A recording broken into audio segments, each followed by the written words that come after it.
Audio Jungle.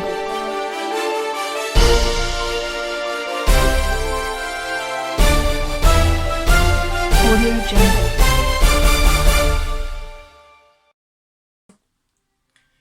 Bienvenue pour ce lundi 10 février 2020. Aujourd'hui, on va commencer par parler avec le coronavirus. Quel sera le premier pays africain touché par le coronavirus? À la date du 9 février, 24 pays ont notifié à l'Organisation mondiale de la santé OMS des cas d'infection par le 29 NCOV importé de Chine. Mais aucun cas n'a encore été confirmé sur le continent africain. Reportage. C'est une réunion qui a lieu en ce moment à Genève. L'Organisation mondiale de la santé pourrait décréter une urgence de santé publique internationale face à l'émergence d'un mystérieux virus en Chine.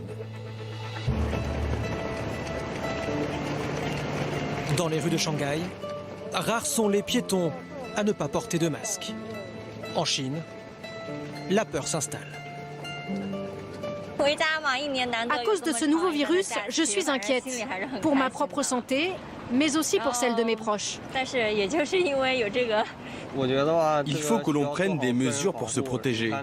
Tout le monde porte un masque, les gens ont appris les mesures de précaution. Dans les pharmacies, il est désormais difficile de se procurer des protections. En ce moment, on vend 1000 masques par jour. Mais tout est en rupture de stock, les masques comme les médicaments. C'est à cause de ce coronavirus. Bien sûr que je suis inquiète, surtout parce que mon enfant est très jeune et que tout le monde dit qu'il faut faire très attention. Mais impossible de trouver un masque. Ce nouveau coronavirus est semblable au SRAS, une maladie responsable de près de 800 morts en 2003. La majorité en Chine. Aujourd'hui, 17 personnes en sont décédées sur les 440 cas identifiés en Chine et hors de ses frontières.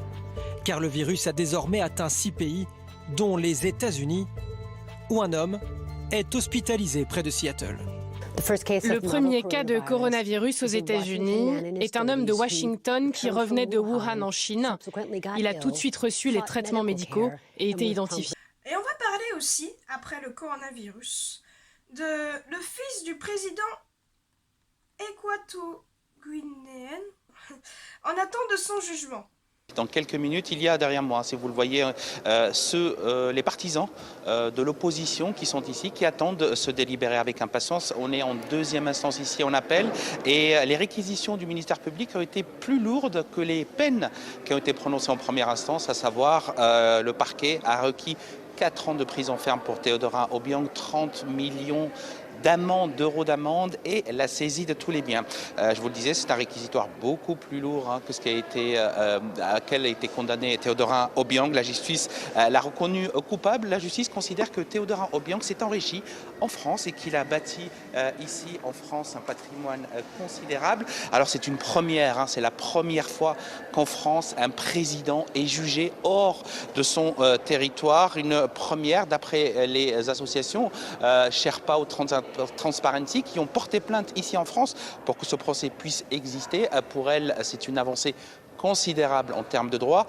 Pour l'avocat de la défense, Maître Marcini, l'avocat de Théodorin Obiang, pour lui, il s'agit d'une décision qui va contre le droit français. C'est la justice française qui fait de l'ingérence dans un pays africain, dans un pays tiers, et pour lui, la justice française n'a pas enquêté, ou en tout cas a condamné un vice-président de la République de Guinée équatoriale. Les deux avocats, on les attend, ils vont venir, ils seront là pour entendre se délibérer. En revanche, le vice-président de la Guinée équatoriale, Théodorin Obiang, lui, n'a pas participé à son premier procès, encore moins en appel, et je peux vous dire qu'il ne sera pas là aujourd'hui pour sa condamnation. Une question qui va être soulevée finalement, qui est soulevée notamment par les associations, c'est où va aller l'argent confisqué? Est-ce qu'on va rendre finalement ces 30 millions d'euros qui sont confisqués à la Guinée équatoriale et du coup, retour à l'envoyeur? C'est cette question qui gêne les associations, mais pour elles, il s'agit déjà d'une avancée en droit de pouvoir juger un président équatorien ici en France pour détournement de biens et pour les biens mal acquis ici en France. Voilà, News Info, c'est terminé pour aujourd'hui. J'espère que cette vidéo vous aura plu. N'oubliez pas de vous abonner et de liker la vidéo.